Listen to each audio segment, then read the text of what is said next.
Good morning, everybody. How are you all? This is Abdul Sattar, and you are watching English with Sattar. आज हम true beauty का central idea discuss करने वाले हैं। ये English में मैंने लिखा हुआ है और इसकी हिंदी के जो डिफ़िकल्ट वर्ड्स हैं वो ब्रैकेट में मैंने दिए हुए हैं। इसके अलावा मैं इसकी पूरी हिंदी एक्सप्लेन करने वाला हूँ आप लोगों के लिए।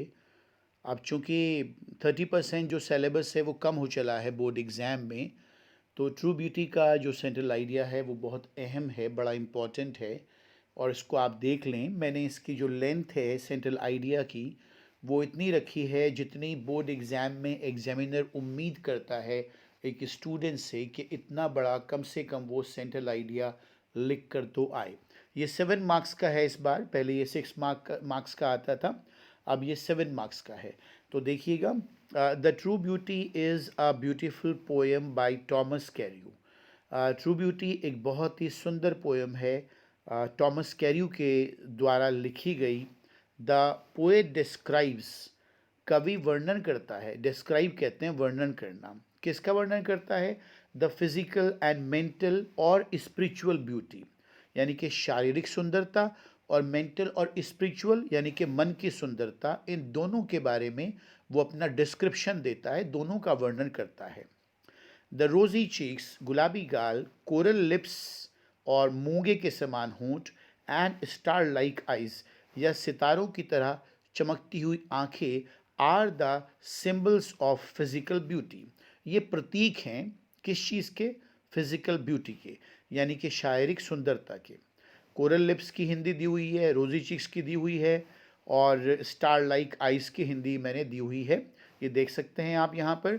जनरली, आमतौर से, यानी कि प्राय, a man loves his beloved, कोई भी व्यक्ति अपनी प्रेमिका से या पत्नी से प्रेम करता है on account of her physical beauty, उसकी शारीरिक सुंदरता के कारण ही। But these physical attributes vanish, लेकिन ये जो शारीरिक सुंदरता है ये वैनिश यानी कि गायब हो जाती है with the passage of time, समय के साथ साथ। जैसे जैसे समय गुजरता है वैसे वैसे ये सारे फिजिकल एट्रीब्यूट्स ख़त्म हो जाते हैं।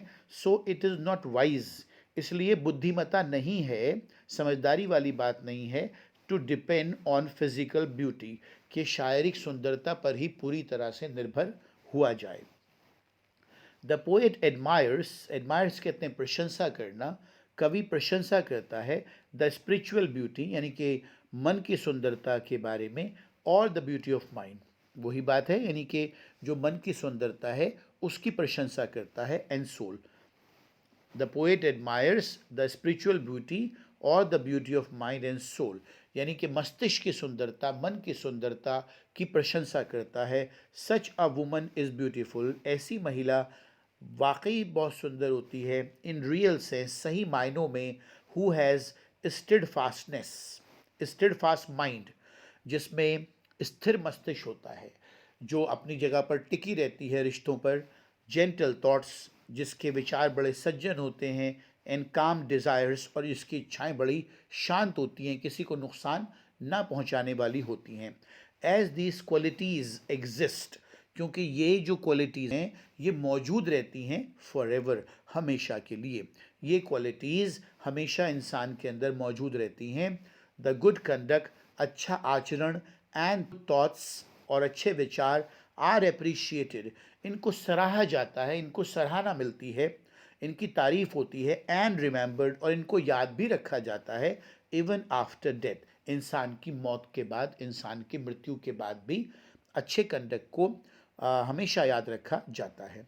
The poet dislikes the physical beauty without spiritual beauty, कवि जो है वो ऐसी फिजिकल ब्यूटी, ऐसी शारीरिक सुंदरता को नापसंद करता है जिसके अंदर मन की सुंदरता मौजूद ना हो। यानी कि अगर व्यक्ति शारीरिक रूप से सुंदर है और उसका मन सुंदर नहीं है तो ऐसी फिजिकल ब्यूटी को वो डिसलाइक करता है। द पोएट प्रेफर्स, प्रेफर्स कहते हैं प्राथमिकता देना, तरजीह देना। कवि जो है वो तरजीह देता है, वो प्राथमिकता देता है spiritual beauty to physical beauty. अगर दोनों में से एक को चुनना हो तो वो स्पिरिचुअल ब्यूटी, यानी कि वो मन की सुंदरता को, मस्तिष्क की सुंदरता को, अच्छे कंडक्ट को चुनेगा फिजिकल ब्यूटी पर।